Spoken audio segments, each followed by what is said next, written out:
वेङ्कटेशाय मङ्गलम् आकालतत्त्वमशान्तमात्मनामनुपश्यताम् अतृप्त्यमृतरूपाय वेङ्कटेशाय मङ्गलम्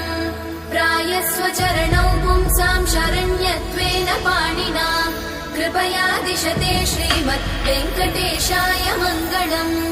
दयामृततरङ्गिन्यास्तरङ्गैरिव शीतलै अपाङ्गै सिञ्चते विश्वं वेङ्कटेशाय मङ्गलम् सद्भूषाम्बरहेतीनां सुषमावहमूर्तये सर्वाद्दिशमनायास्तु वेङ्कटेशाय मङ्गलम् श्रीवैकुण्ठविरक्ताय स्वामि पुष्करिणीतटे रमया रममाणाय वेङ्कटेशाय मङ्गलम् श्रीमत्सुन्दरजामातृमुनिमानस